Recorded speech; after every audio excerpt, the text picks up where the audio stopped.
एक बार पुनः आप सभी विद्यार्थियों का राजकीय उच्च माध्यमिक विद्यालय ढांढन की ऑनलाइन भौतिक विज्ञान कक्षा में स्वागत है।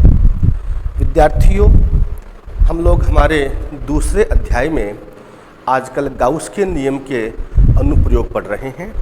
जहाँ तक मेरे को याद है, गाउस के नियम के अनुप्रयोगों की श्रृंखला में सबसे पहले हम लोगों ने पढ़ा था अनंत लंबाई का रैखिक आवेशित तार।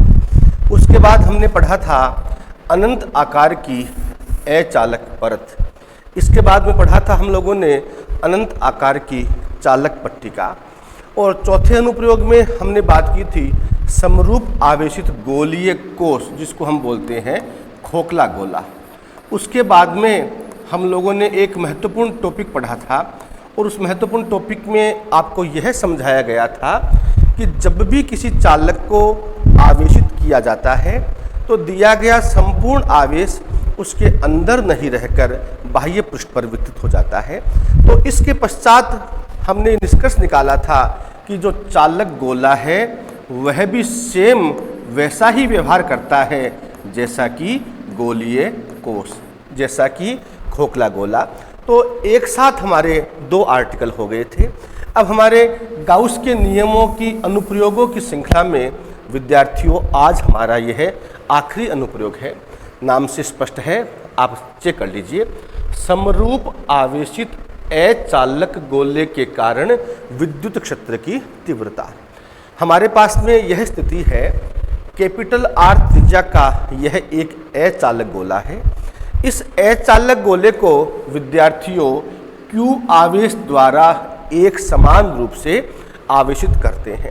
आपको ध्यान है, यदि यह चालक गोला होता तो दिया गया आवेश सारा बाह्य पृष्ठ पर वितरित होता, परंतु यह कैसा गोला है? अचालक गोला। इस कारण से दिया गया संपूर्ण आवेश इसके अंदर ही वितरित हो जाता है। तो कहने का मतलब हमारे पास में ऐसी स्थिति बन गई है, यह कैपिटल आर त्रिज्या का एक अचालक गोला है जिसे स्मॉल q आवेश द्वारा एक समान रूप से आवेशित किया गया है। अब हमें इस अचालक गोले के कारण विद्युत क्षेत्र की तीव्रता ज्ञात करनी है। तीन अलग अलग कंडीशन है। पहली कंडीशन है जब अभिष्ट बिंदु अचालक गोले के बाहर हो। जब अभिष्ट बिंदु अचालक गोले के बाहर हो।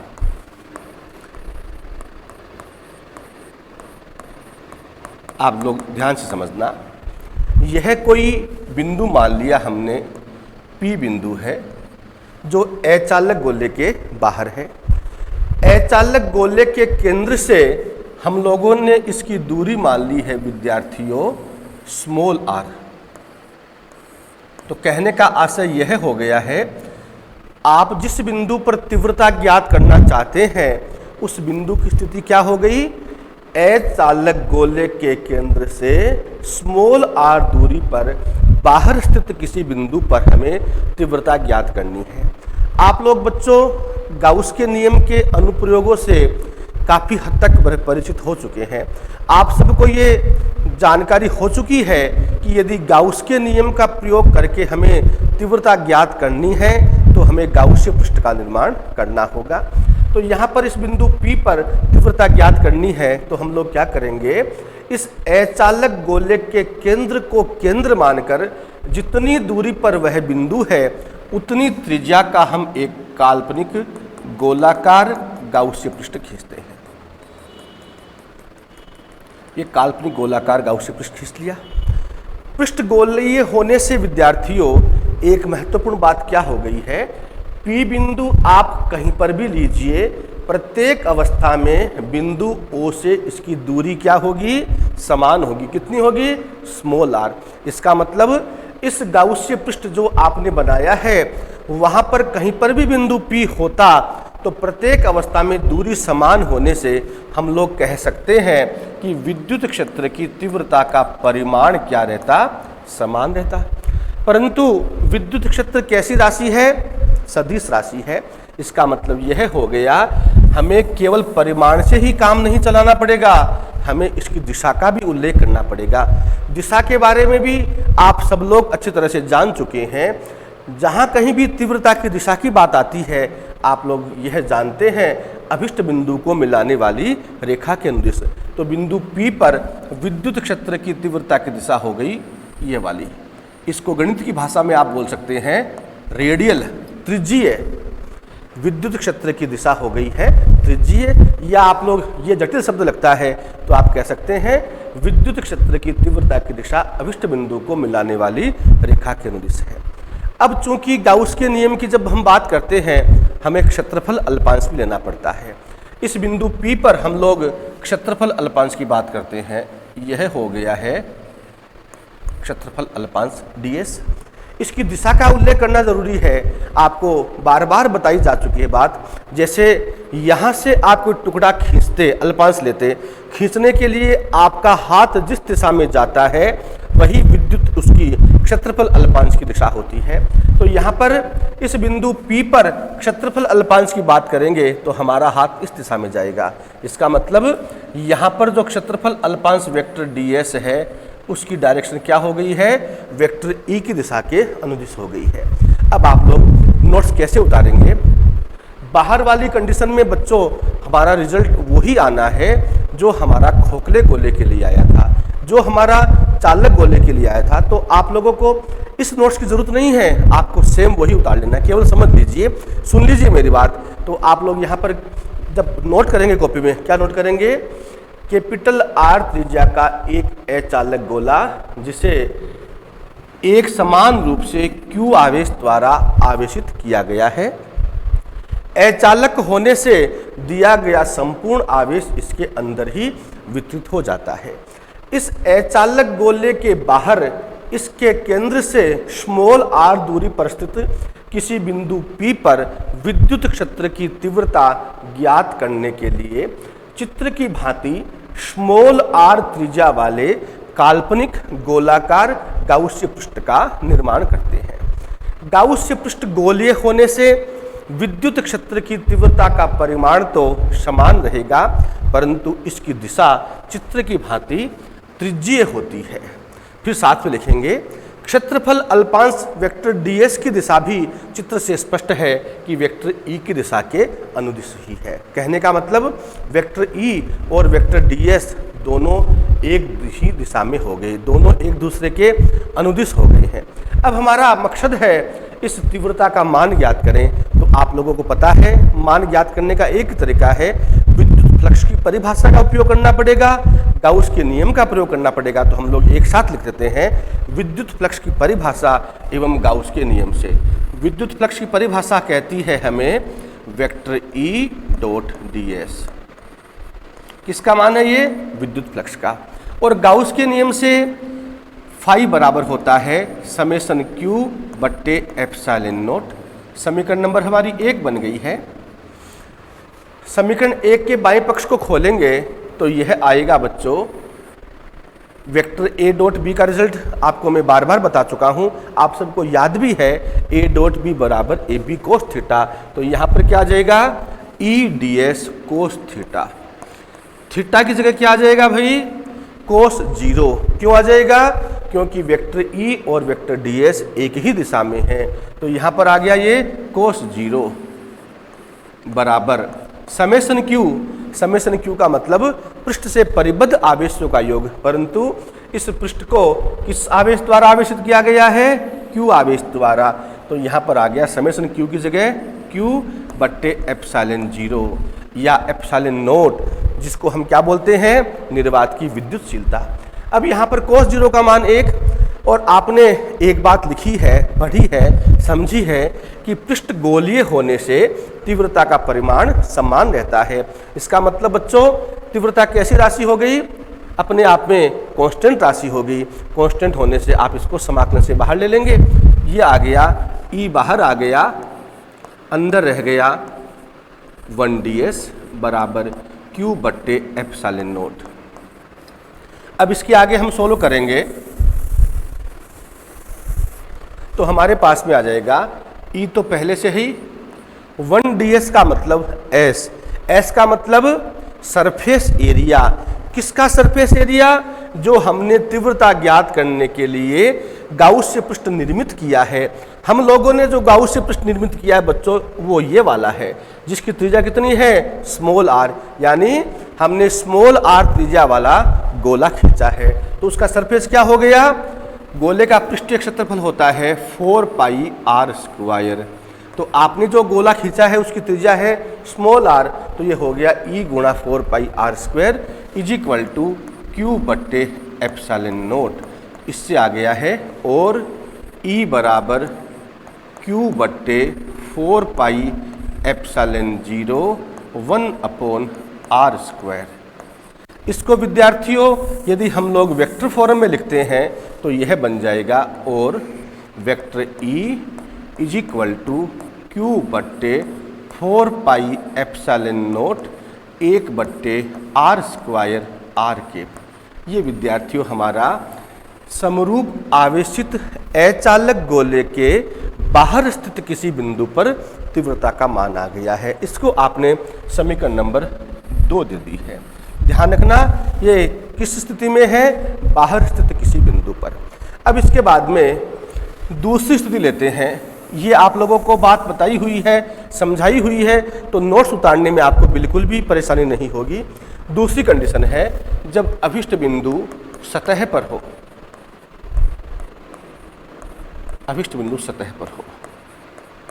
विद्यार्थियों ये जैसे अभिष्ट बिंदु हमारा P यहाँ पर था, अब आप कहाँ की बात कर रहे हैं, सतह की। मान लीजिए ये यहाँ पर है, सतह का मतलब ये हो गया ना। उस अवस्था में आप लोग तो क्या मानते हैं भाई, दूरी कितनी मानते हैं, स्मॉल आर।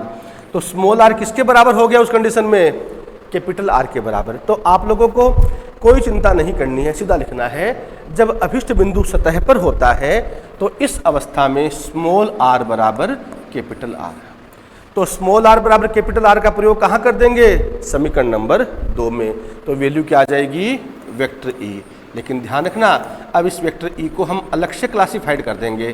क्या बोल देंगे, वेक्टर ई सरफेस, सतह पर तीव्रता का मान is equal to q upon 4 pi epsilon naught 1 बट्टे आर स्क्वायर और यहाँ पर आर के। देखो बच्चों, पिछली बार जब हमने गाउस के नियम के अनुप्रयोग खोखले गोले और चालक गोले की बात की थी, तो वही स्थिति हमारे पास आज दोनों कंडीशन में वही आई है। हमने बात की थी कि बाहर स्थित किसी बिंदु के लिए दूरी का मान हम जितना कम करेंगे तीव्रता का मान उतना ही बढ़ेगा। तो यहाँ पर P बिंदु यहाँ से यहाँ तक आ गया, यानी कहने का मतलब बाहर के लिए जितनी दूरी हम कम कर सकते थे उतनी कम कर ली। इसका मतलब तीव्रता जितनी बढ़नी थी उतनी बढ़ चुकी। वही निष्कर्ष आ गया कि सतह पर तीव्रता का मान क्या होता है, मैक्सिमम। और बाहर निष्कर्ष क्या आया हमारा, E inversely proportional to r square. ये दोनों रिजल्ट हमारे वही आए हैं जो हम लोगों ने खोखले गोले और चालक गोले के लिए पढ़े थे। तो इसमें आप लोगों को किसी भी प्रकार का कोई संशय नहीं होना चाहिए। अब बच्चों तीसरी और महत्वपूर्ण कंडीशन, प्राय बच्चों ये जो प्रश्न है जब 4 नंबर का आता है तो इसमें 2 कंडीशन पूछते हैं, बाहर और अंदर। कई बार ये एक कंडीशन में आता है और वो कंडीशन है हमारी ये जो हम तीसरी पढ़ रहे हैं, अभिष्ट बिंदु अचालक गोले के अंदर हो, अभिष्ट बिंदु अचालक गोले के अंदर हो। सारे बच्चे ध्यान से समझना, थोड़ा सा ये अलग है। यह हमारा बच्चों अचालक गोला हो गया जिसका केंद्र O है, जिसकी त्रिज्या कैपिटल R है। ये तो हमारे पास में गणित में हम बोलते हैं ना जैसे दिया हुआ है, ये तो हमारे पास कंडीशन है पहले से ही कि हमें कैपिटल R त्रिज्या का एक अचालक गोला हमारे पास में है। कैसी विशेषता इसकी, इसे एक समान रूप से आवेशित किया हुआ है। किस आवेश द्वारा, स्मॉल q आवेश द्वारा इसे एक समान रूप से आवेशित किया हुआ है। अचालक होने से दिया गया संपूर्ण आवेश इसके अंदर ही वितरित हो जाता है। जब चालक की बात करते हैं विद्यार्थियों, उस कंडीशन में दिया गया संपूर्ण आवेश उसके बाहर वितरित हो जाता है। अब हमारी कंडीशन है बिंदु कहाँ पर है, अचालक गोले के अंदर है। ये विद्यार्थियों हमारा बिंदु है इस बिंदु को हमने मान लिया P बिंदु है। ये P बिंदु है जो अचालक गोले के अंदर है। आप हमेशा जब बिंदु बाहर हो, सतह पर हो, अभिष्ट बिंदु की जब बात करते हैं तो आप अचालक गोले के केंद्र से दूरी कितनी मानते हैं? Small r। तो यह विद्यार्थियों हमारा जो अभिष्ट बिंदु है वो अचालक गोले के अंदर है, अचालक गोले के केंद्र से स्मॉल r दूरी पर स्थित है। सारे बच्चे ध्यान से समझना इस बात को अच्छी तरह से। अब यह बिंदु है अचालक गोले के केंद्र से स्मॉल r दूरी पर, और कहाँ पर है? अंदर है। तीव्रता ज्ञात करनी है विद्यार्थियों, एक ही रास्ता है, गाउस के नियम का प्रयोग करना है तो हमें गाउसीय पृष्ठ का निर्माण करना पड़ेगा। तो क्या करेंगे हम लोग? इस अचालक गोले के केंद्र O को केंद्र मानते हुए जितनी दूरी पर यह बिंदु है उतनी त्रिज्या का एक गोलाकार गाउसीय पृष्ठ बना लेंगे। तो ये हम लोगों ने विद्यार्थियों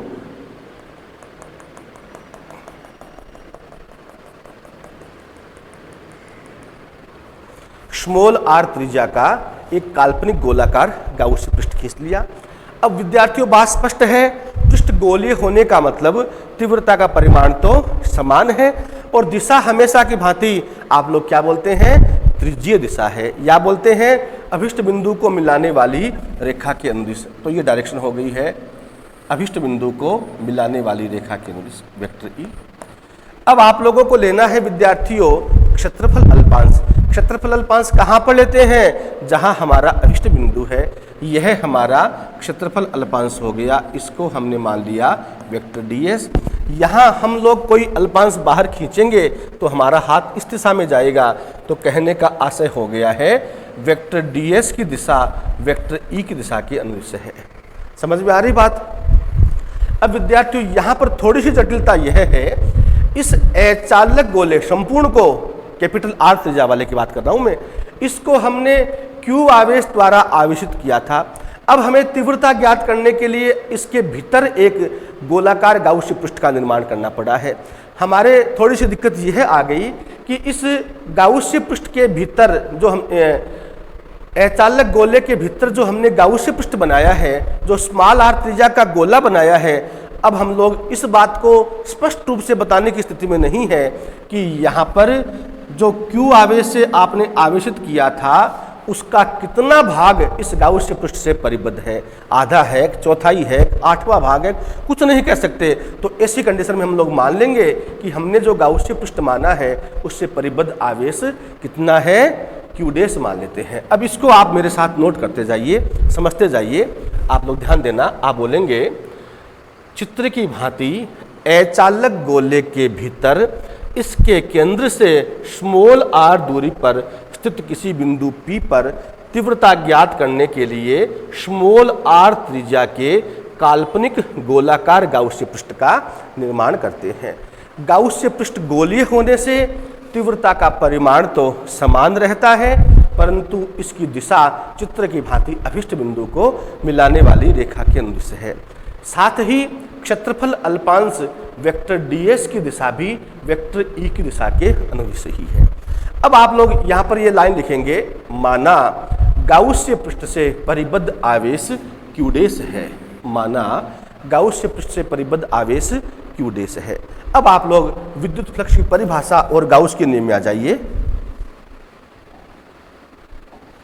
विद्युत फ्लक्स की परिभाषा एवं गाउस के नियम से तो हमारी जो पहले वाली बात है वही सेम आ जाएगी। Surface integral vector E dot ds बराबर हम लोग क्या लिखते हैं भाई, समेशन Q। समेशन Q का मतलब गाउसीय पृष्ठ से परिबद्ध आवेशों का योग। हमारे पास में आज जो स्थिति बन रही है वहाँ पर गाउसीय पृष्ठ से परिबद्ध आवेश कितना है विद्यार्थियों, Q डैश। तो हम लोग लिख देंगे यहाँ पर Q डैश बट्टे एप्सिलॉन नोट। समीकरण नंबर विद्यार्थियों 1 आ गई है। अब हमारा मकसद है कि इस Q डैश का हम मान कैसे निकालें। Q डैश का मान कैसे निकालें, सारे बच्चे ध्यान देना विद्यार्थियों। हमारे पास में जो अचालक गोला था, त्रिज्या कितनी है उसकी r, तो उस अचालक गोले का आयतन कितना हो गया, 4/3 पाई r क्यूब।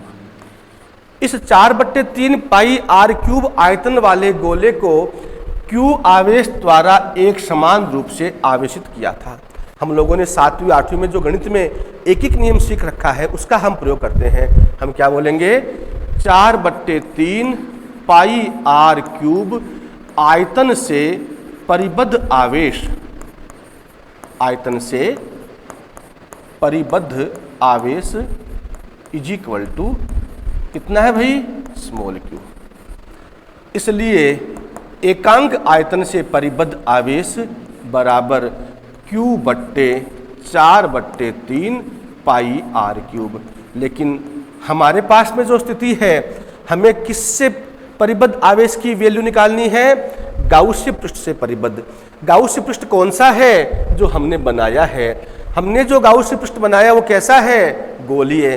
त्रिज्या कितनी है उसकी, स्मॉल आर। इसका मतलब हमने जो गाउसीय पृष्ठ बनाया है उसका आयतन हो गया 4/3 पाई आर क्यूब। तो हम बोलेंगे अतः है 4/3 पाई आर क्यूब आयतन से परिबद्ध आवेश बराबर Q/4/3 pi are cube into, ये ऊपर चला जाएगा, इंटू 4/3 पाई आर क्यूब।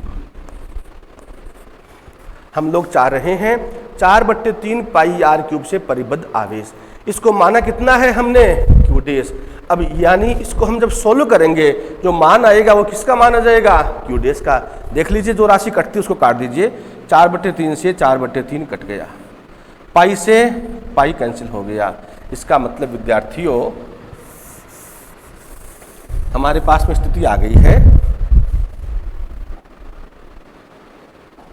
इसको क्यू डेस बोल रहे हैं आप लोग, तो यह आ जाएगा अतः है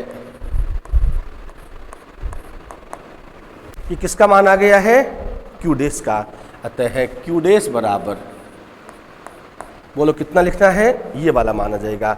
ऊपर क्या रह गया भाई, क्यू स्मॉल आर की पावर 3 बट्टे कैपिटल आर की पावर 3। यह हमारा इस क्यू डेस का मान आ गया है। इसको बच्चों आप लोग समीकरण नंबर दे दीजिए 2 नंबर। समझ में आ गई बात। हमने गाउसीय पृष्ठ से परिबद्ध आवेश कितना माना था, क्यू डेस।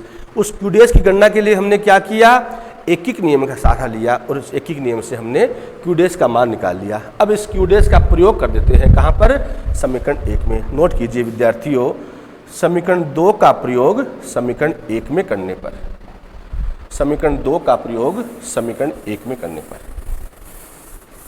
साथ साथ समीकरण 1 के बाएं पक्ष को सोल्व भी कर देते हैं। यहाँ पर आ जाएगा ये surface integral vector E dot D S को आप खोलेंगे, क्या आएगा भाई, E D S cos theta.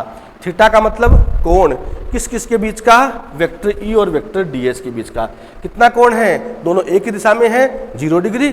तो यह आ गया है कोस 0 बराबर, क्यू डेस का मान रखना है 1/ε0 तो हमारा एज इट इज है ही, ये 1/ε0 तो एज इट इज। क्यू डेस का मान रखना है, कितना मान आया है, इसको कोष्टक में लिख दीजिए ताकि गलती नहीं हो। क्यू स्मॉल आर की पावर 3 बट्टे कैपिटल आर की पावर 3। सबके बात समझ में आ रही है। इसको आगे सोल्व करते हैं। कोस 0 की वैल्यू 1, अंदर क्या रह गया, सरफेस ई डी एस आ गया भाई, surface integral E D S. और आपने माना है, माना क्या है, आपके सामने स्पष्ट भी है कि पृष्ठ गोलीय होने से विद्युत क्षेत्र की तीव्रता का परिमाण समान रहता है। तो इस कंडीशन में विद्यार्थियों हम ई को बाहर ले सकते हैं। देखिए हमारे पास में स्थिति बन जाएगी, ये ई आ गया बाहर, अंदर आ गया है विद्यार्थियों surface integral d s is equal to q small r की पावर 3 बट्टे एप्सिलॉन नोट आर की पावर 3, कैपिटल आर की पावर 3 है। आगे सोल्व करते हैं। ई तो हमारा बाहर है ही, 1ds, 1ds का समाकलन क्या होता है, एस। एस का मतलब आप लोगों को सरफेस एरिया का मान लिखना है। कौन से सरफेस एरिया का, उस एरिया का मान जो आपने तीव्रता ज्ञात करने के लिए बनाया है, गाउसीय पृष्ठ बनाया है। हमने कौन सा गाउसीय पृष्ठ बनाया है, देखो ये हरे रंग से जो परिबद्ध गोला है ना, जिसकी त्रिज्या कितनी है, स्मॉल आर, इसका मतलब इस वाले गाउसीय पृष्ठ का जो गोला है उसका क्षेत्रफल कितना हो जाएगा, 4 पाई, त्रिज्या कितनी है, स्मॉल आर, तो यह आ जाएगा E गुणा 4 pi r square is equal to q small r की पावर 3 बट्टे एप्सिलॉन नोट कैपिटल आर की पावर 3। अब इसमें बच्चों जो राशि कटती है उसको काट दीजिए, इधर r की पावर 2, इधर r की पावर 3, तो कितनी रहेगी, r की पावर 1 रह गई। हमें किसका मान चाहिए, e का मान, तो बाएं पक्ष में क्या रह गया, e बराबर ऊपर q है 4 पाई को नीचे ले आओ, एप्सिलॉन नोट के साथ अटैच कर दीजिए, 4 पाई एप्सिलॉन नोट, ऊपर क्या है स्मॉल r और नीचे क्या है कैपिटल R की पावर 3। देखो विद्यार्थियों, आज जो हमारा निष्कर्ष आया है वो एक अलग प्रकार का हो गया है। अंदर स्थित अचालक गोले के अंदर स्थित किसी बिंदु पर जो तीव्रता का मान है वो E प्रोपोर्शनल टू R। अब तक जो हमने बात पढ़ी थी उसमें प्राय यह आया था E inversely proportional to R square. बाहर चाहे खोखला गोला हो, चाहे चालक गोला हो, चाहे अचालक गोला हो।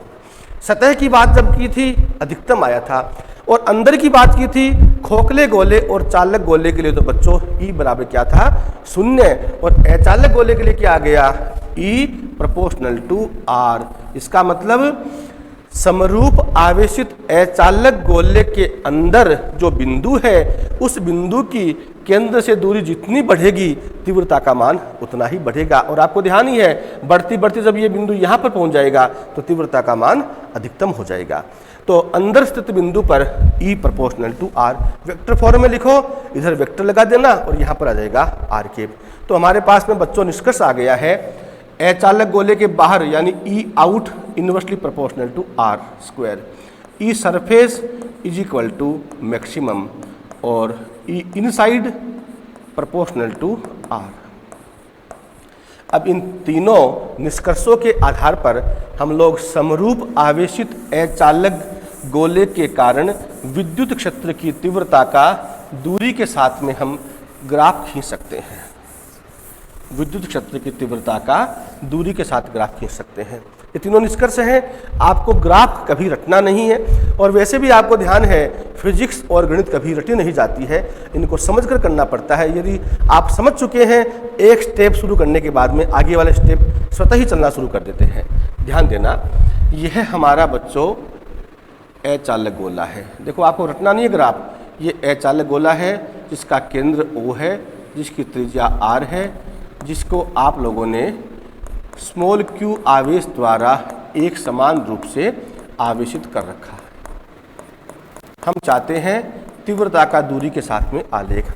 यह हो जाएगा हमारा अक्ष अक्ष, यह हो गया अक्ष अक्ष, ये केंद्र है, ये केंद्र आ गया। यह आप लोग इसकी बाहर की सीमा बना दीजिए, ये बाहर स्थित कंडीशन हो गई। त्रिज्या कितनी है इसकी, R है, इधर भी बता दीजिए, ये हो गया R। देखो बच्चों ध्यान से समझना, केंद्र पर तो विद्युत क्षेत्र की तीव्रता का मान 0 है, और सतह पर y अक्ष लेंगे अपन लोग, सतह पर तीव्रता का मान क्या हो गया है, अधिकतम। यह है हमारा बिंदु, यहां पर मान लेना आप लोग, बिंदु O यहां पर है। सतह पर तीव्रता का मान मैक्सिमम, E मैक्सिमम। ये बाहर दूरी कितनी मान रखी है आपने, स्मॉल r, तो यह स्मॉल r है, ये स्मॉल r है, ये बाहर वाली कंडीशन है, बाहर के लिए मान क्या आया था, क्या निष्कर्ष आया है, E inversely proportional to R square. तो बाहर का हमारा ग्राफ आ जाएगा ये वाला, E inversely proportional to R square, E inversely proportional to R square. सतह पर आ गया बच्चों मैक्सिमम।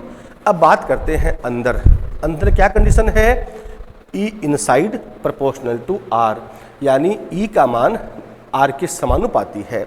इस कंडीशन में आपको ध्यान है, जब दो राशियां एक दूसरे के समानुपाती होती है तो उनके इनके मध्य खींचा गया ग्राफ कैसा आता है? मूल बिंदु से गुजरती हुई सीधी रेखा। ये आपका मूल बिंदु, यह आ जाएगा विद्यार्थियों मूल बिंदु से गुजरती हुई सीधी रेखा, E प्रोपोर्शनल टू R। यह आ गया है मूल बिंदु से गुजरती हुई सीधी रेखा, इसको बोल दिया आपने E प्रोपोर्शनल टू R। ये कहाँ के लिए है भाई? अंदर के लिए, तो ये आ गया अंदर, अंदर। और ये E मैक्सिमम कहाँ पर है बच्चों? सतह पर। तो इस प्रकार से विद्यार्थियों गाउस के नियमों के अनुप्रयोगों की हमारी जो श्रृंखला है उसमें राजस्थान बोर्ड की किताब में हमारे 6 अनुप्रयोग दे रखे हैं, वो 6 के 6 अनुप्रयोग हमारे खत्म होते हैं। अब इस चैप्टर का आखिरी टॉपिक है, उसका आप हेडिंग डाल दीजिए, उसको हम लोग कल कंप्लीट करेंगे। और उसका हेडिंग है आवेशित गोलीय चालक के एकांक क्षेत्रफल पर बल, जिसको हम विद्युत दाब भी बोलते हैं। इसकी हम लोग शुरुआत भी कल करेंगे। केवल हेडिंग डाल लीजिए आवेशित गोलीय चालक के एकांक क्षेत्रफल पर लगने वाला बल, और कोष्टक में लिख लीजिए आप लोग विद्युत दाब। सभी विद्यार्थियों का बहुत बहुत धन्यवाद।